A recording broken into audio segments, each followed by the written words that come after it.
Hello बच्चों, कैसे हो आप सभी। उम्मीद करती कि आप सभी अच्छे होंगे। बच्चों, आज हम सुनेंगे विक्रम बेताल की कहानी, वह मरा क्यों। किसी जमाने में अंग देश में यशकेतु नाम का राजा था। उसके दीर्घदर्शी नाम का बड़ा ही चतुर दीवान था। राजा बड़ा बिलासी था। राज्य का सारा बोझ दीवान पर डालकर वह भोग में पड़ गया। दीवान को बहुत दुख हुआ। उसने देखा कि राजा के साथ सब जगह उसकी निंदा होती है, इसलिए वह तीरथ का बहाना करके चल पड़ा। चलते चलते रास्ते में उसे एक शिव मंदिर मिला। उसी समय निच्छिदत्त नाम का एक सौदागर वहां आया और दीवान के पूछने पर उसने बताया कि वह सुवर्ण द्वीप में व्यापार करने जा रहा है। दीवान भी उसके साथ हो लिया। दोनों जहाज पर चढ़कर सुवर्ण द्वीप पहुंचे और वहां व्यापार करके धन कमाकर लौटे। रास्ते में समुद्र में एक दीवान को एक क्रील वृक्ष दिखाई दिया। उसकी मोटी मोटी शाखाओं पर रत्नों से जुड़ा एक पलंग बिछा था। उस पर एक रूपवती कन्या बैठी बीड़ा बजा रही थी। थोड़ी देर बाद वह गायब हो गई। पेड़ भी नहीं रहा। दीवान बड़ा चकित हुआ। दीवान ने अपने नगर में लौटकर सारा हाल कह सुनाया। इस बीच इतने दिनों तक राज्य को चला कर राजा सुधर गया था और उसने विलासिता छोड़ दी थी। दीवान की कहानी सुनकर राजा उस सुंदरी को पाने के लिए बेचैन हो उठा और राज्य का सारा काम दीवान पर सौंपकर तपस्वी का भेष बनाकर वहीं पहुंचा। पहुंचने पर उसे वहीं कल्प वृक्ष और बीड़ा बजाती कन्या दिखाई दी। उसने राजा से पूछा, तुम कौन हो। राजा ने अपना परिचय दे दिया। कन्या बोली, मैं राजा मृगासेन की कन्या हूँ। मृगावती मेरा नाम है। मेरे पिता मुझे छोड़कर न जाने कहाँ चले गए।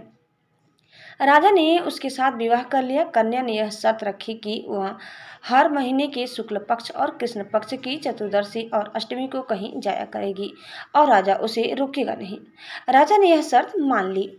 इसके बाद कृष्ण पक्ष की चतुर्दशी आई तो राजा से पूछकर मृगांकवती वहां से चली गई।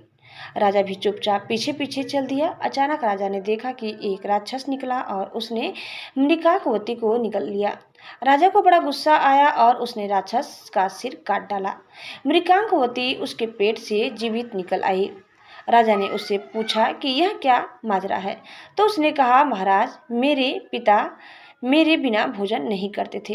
मैं अष्टमी और चतुर्दशी के दिन शिव पूजा यहाँ करने आती थी। एक दिन पूजा में मुझे बहुत देर हो गई।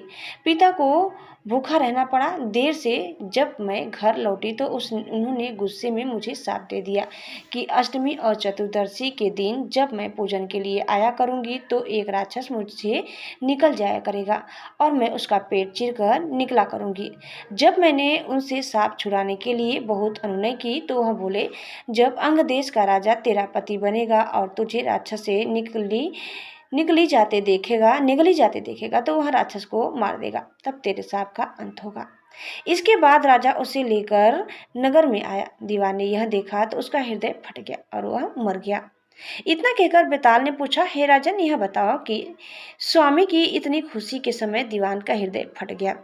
राजा ने कहा, इसलिए कि उसने सोचा कि राजा फिर स्त्री के चक्कर में पड़ गया और राज्य की दुर्दशा होगी। राजा का इतना कहना था कि बेताल फिर पेड़ पर जा लटका। राजा ने वहां जाकर फिर उसे साथ लिया तो रास्ते में बेताल ने यह कहानी सुनाई।